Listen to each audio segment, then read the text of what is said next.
Shut the up. What's up? Good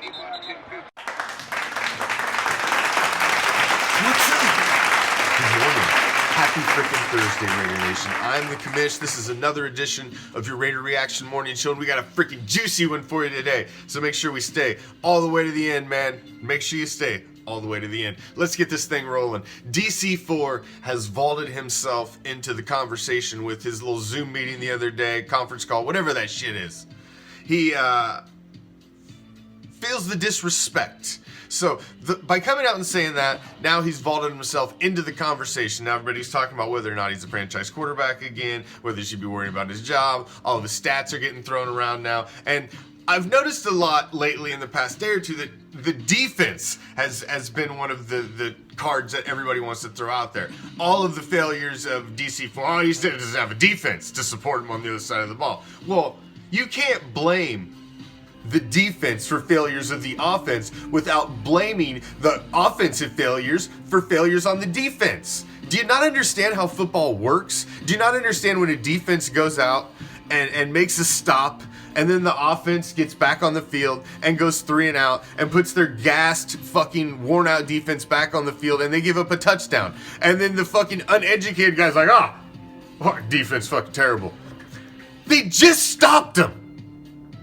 At some point, the offense has to sustain drives.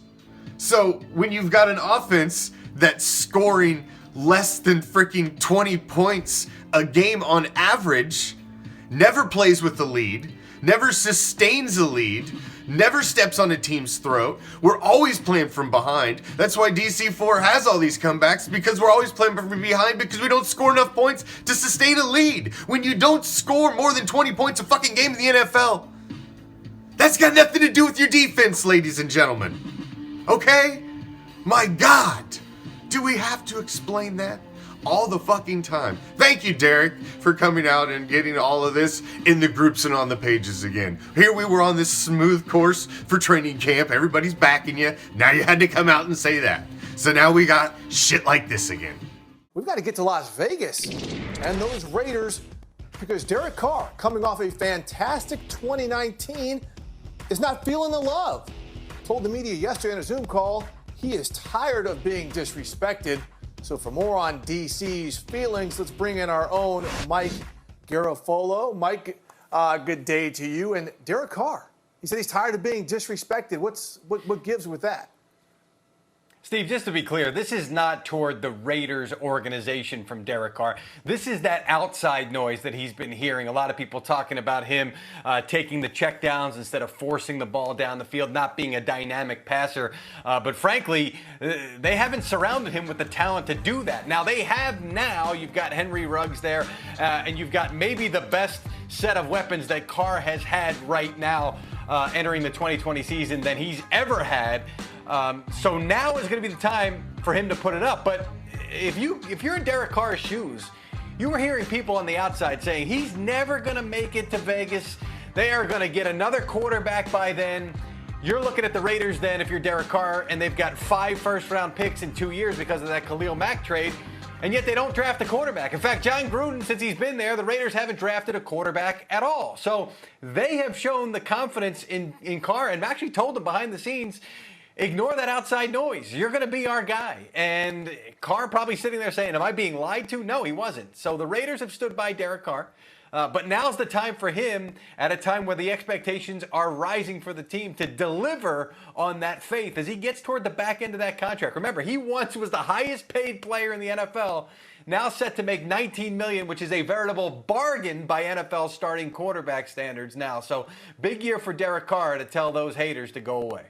And Gruden's just trying to keep everybody on their toes. And I like this move, man. It makes you realize that right now, with the way the environment and the culture is with the NFL and what you're dealing with, this right here, this could happen to fucking anyone. While I'm on the subject of the Raiders, Steve, I want to relay a story I heard last week, because this is pretty telling about how teams are approaching how things are right now in the COVID world. And that is the Raiders players logging on to a Zoom call last week, expecting to see John Gruden.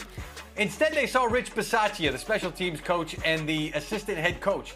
Bisaccia told them, guys, Coach Gruden has COVID, and he's at the hospital now, and he's being taken care of, and the players were taken aback. Whoa! They shortly thereafter told him, you know what? We're just putting you on a little bit. And it wasn't a joke. What it was the team illustrating to the players that this could happen at any moment to anybody. And mind you, this was a couple days before Doug Peterson with the Eagles tested positive. So the point to the players was, you've got to stay ready. You've got to stay ready. Everybody's got to stay ready, because this virus that Gruden himself said that they want to crush could pop up, and it doesn't discriminate. So this is something we could face some point in the season, whether it's our head coach, our starting quarterback, whatever. So just to illustrate to you guys, here's a little exercise.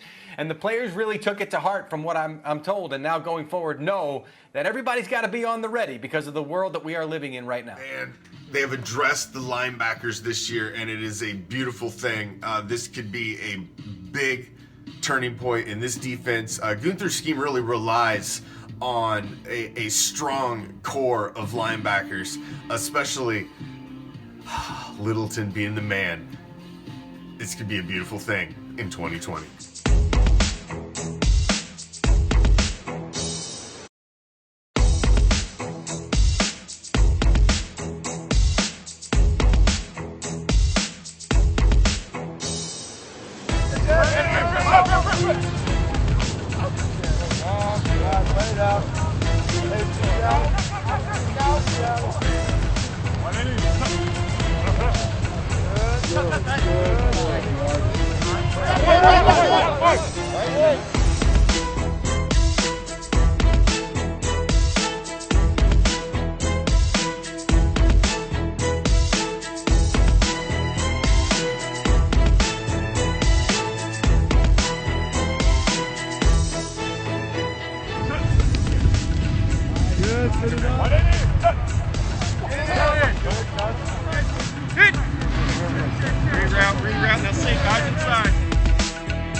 Do not forget, tonight is the return of the raffle. 7 p.m. Pacific, 10 p.m. Eastern, live. We're coming on just to give shit away. That's it. I've got a table laid out over here in Hardcore Challenge Live Studios that's completely full of stuff for the raffle. I've got the inaugural year 2020 limited edition Raider Reaction poker chips. We've got stickers, t-shirts from our sponsor. Man, we've got vintage football cards. We got all kinds of stuff. Just all kinds of stuff, man. Autographed pictures from the Violator. We got all kinds of stuff. I've got it all laid out, and there's so much there that I won't be able to raffle it all off this raffle. So some's going to carry over to the next one, but we're going to try to raffle off as much stuff as we can tonight in the time that we've got allotted. So make sure you tune in tonight, live, 7 p.m. Pacific, 10 p.m. Eastern. The Reaction Shop raffle returns the first Thursday of every month, 12 a year. We've got sponsors on board to help fill the prize booty. Do not miss out. RaiderNationStore.net, Motosports.com, and others to be announced are throwing in stuff for the Reaction Shop raffles, as well as my personal collection and Raider Reaction. Do not miss out. The only way to get in, your ticket to entry. You can sit at home and watch, but you ain't gonna have a chance to win because you're not gonna have a ball in the hopper and you're not gonna have a name on the list. The only way to get your name on the list with a chance to win every single prize that we raffle is to become an official Raider Reaction supporter. Go to RaiderReaction.com/supporters, or go to RaiderReaction.com, just hit that supporter tab, or go to the top of the Facebook page and click on that blue Become a Supporter button. You've got to do it. You've got up until an hour before we go live, and we're shutting the freaking doors for this month's raffle. You got to get it done today. You've procrastinated already. Don't be sitting at home tonight and be like, damn, I wish I had a chance. Damn, look what they're getting. Oh, damn, why did I get a chance to win? Don't be that guy. Don't be that guy. It's less than a drink at the bar a month to be in the raffle every single month. Plus you get other perks. Just do it. Do it. Now it's time for D-Bag of the Day. You, sir, are a fucking douchebag.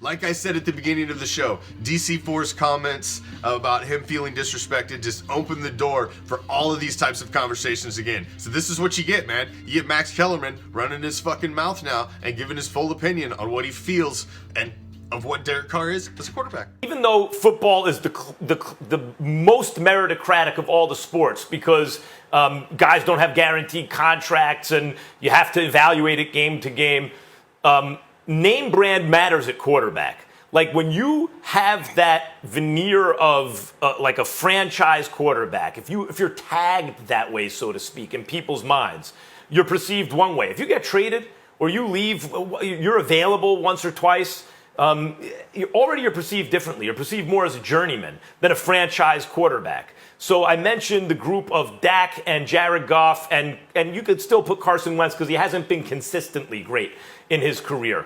And say, what's the real difference between them and, say, Kirk Cousins or Jimmy Garoppolo, right?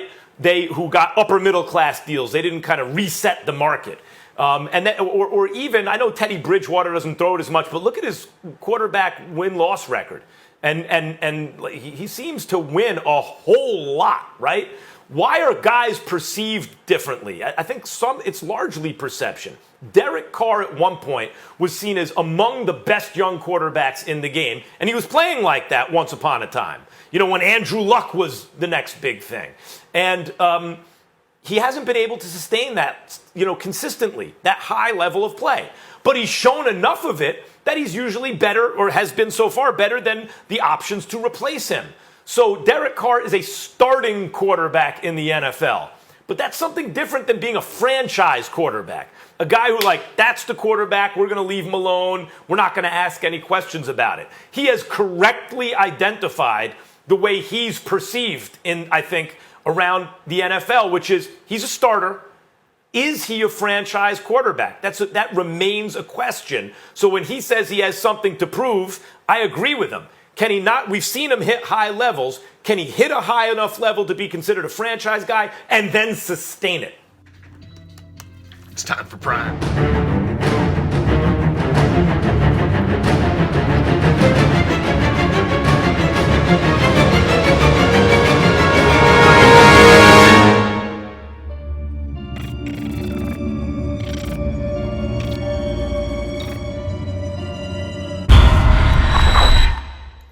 Good morning, what's up? This is Prime Cut on the RAIDER ReACTION Morning Show.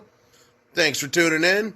And if you're not following us on Instagram or YouTube or Twitter, or of course at RaiderReaction.com, you're not getting the whole show.